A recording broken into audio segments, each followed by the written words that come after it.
Hi, this is History and Mythology, and today we discuss the reopened Cathedral of Notre Dame de Paris, France. Back in 2019, the roof of the medieval church caught fire and burned before the eyes of thousands of tourists, millions of Parisians, and the whole world. It was a tragedy. In the first week of December 2024, after 5 years of hard work and hundreds of millions of euros spent, this great Gothic cathedral, a symbol of Paris and Europe, is reopening. The roof is restored, the interior renewed. As France is preparing to visit Notre Dame once more, it's a great time to talk about the history of this sacred place. The first Christian shrine built nearby the location of the present Notre Dame was built in the 4th century when Paris was still the fortified Roman town of Lutetia. The chapel was dedicated to Saint Stephen. Back then the whole settlement was occupying only the Île de la Cité, or the city island, in the midst of the river Seine.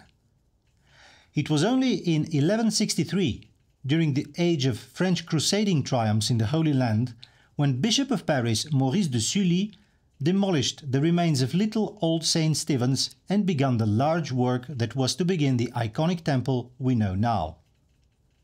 The next decades saw the building growing slowly. Workers and bishops changed.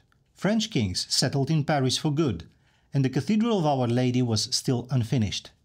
Most ambitious Gothic churches were built with the efforts of whole generations. The Notre Dame de Paris was as ambitious as any of the great European cathedrals of the High and Late Middle Ages, in the style known back then as Opus Francigenum, the Frankish work. It is in fact incorrect to call the grand palaces and churches in that style Gothic, as Goths never ordered or created such complicated structures. Still, the name lingered, and the so-called Gothic buildings are still found in many cities of Western and Central Europe with their stained glass, supporting arches, flying buttresses and fantastic arrows pointing upwards to the kingdom of God. Notre Dame was built through most of the 13th century, while the Latin Crusader states of the East raised and fell. By the year 1300, when French King Philip IV outlawed the Order of the Knights Templar, Notre Dame was more or less finished. In the next 400 years, it was to serve as the seat of the bishops and archbishops of the French capital. In 1831, modern and romantic French writer Victor Hugo dedicated a novel to the building as he imagined it functioning during the 1400s and named his book simply Notre Dame de Paris. That's why we still watch movies about the Hunchback of Notre Dame and the beautiful if evasive Esmeralda. By the time when the church was finished, many influential prelates and lords started depositing various treasures and holy relics by its altar. Most famously, King Louis IX, dubbed the Saint, offered the crown of thorns, the mock crown put on the head of Jesus himself by Roman soldiers. Quite probably this relic had been brought to Paris by the last Latin emperor of Constantinople, desperately trying to secure his throne against the Greeks, who were on their way of restoring their own empire. During that last stage of finishing works, the style of the cathedral was modified to correspond to the so-called rayonnant or radiant way of ending such architectural projects. In 1302, Philip IV, the king with the Templars, opened parliament in the church.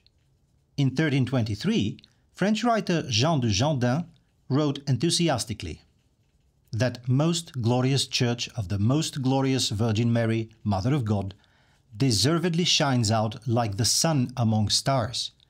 And although some speakers, by their own free judgment, because they are able to see only a few things easily, may say that some other is more beautiful, I believe, however, respectfully, that if they attend more diligently to the whole and the parts, they will quickly retract their opinion.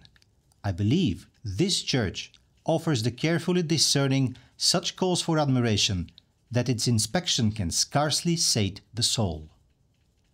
In 1431, young English King Henry VI was crowned King of France in Notre Dame de Paris, as Paris was in English hands, while the traditional coronation church of France in Reims was still in French control during the 100 Years' War.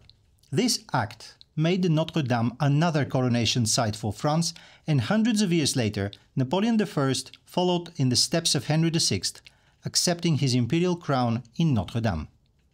It's a curious fact that Notre Dame de Reims, where most French kings have been crowned, Notre Dame de Paris, with its modest count of Henry VI and Napoleon, and Notre Dame de Chartres, where Henri IV was anointed, are all dedicated to the Blessed Virgin. The cathedral was financially supported by many guilds and private donations. In the very beginning of the 18th century, Louis XIV ordered a partial repair. The French Revolution of 1789 wasn't kind to the old Catholic faith of France. Notre Dame was desecrated, pillaged, closed in 1790-1793. In 1793 and 4, during the Revolutionary Terror, the place was reopened as a Republican temple of reason and the Supreme Being. The new authorities were aggressive to Christianity, as they were seeing it as tied with the old monarchy, but realized that the population was in need of some form of religion, so they invented a new cult. It never became popular. Several years after the terror ended, by 1801 the church was once more a church, and as we said, Napoleon used it for his most elaborate triumph. During the 19th century, Notre Dame was lavishly restored by architects like Jean-Baptiste Lassus and Eugène Viollet-le-Duc. Many of their ideas of restoration were not exactly true to the original medieval style of the building, but were a success when revealed to the public. Notre Dame lost nothing of its growing status as a landmark when famous French writer Victor Hugo, already mentioned, dedicated a novel to the place.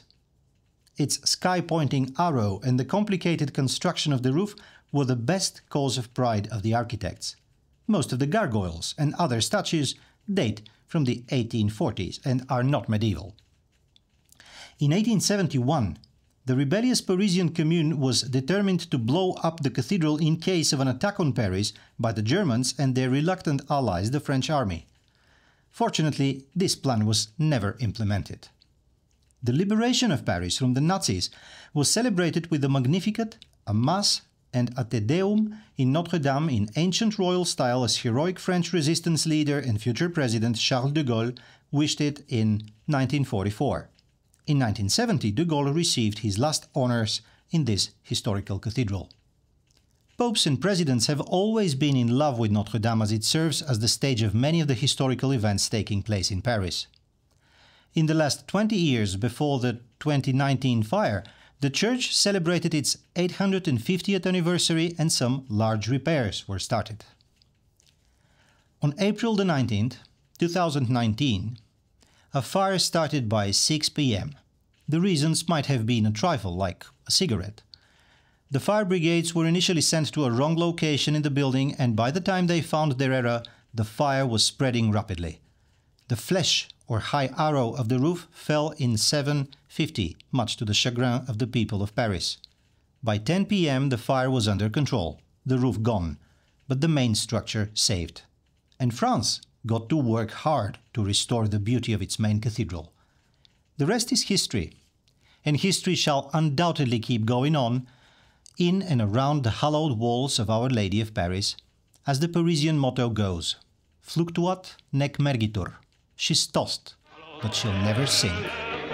This is History and Mythology. Thanks for watching. Vive la France!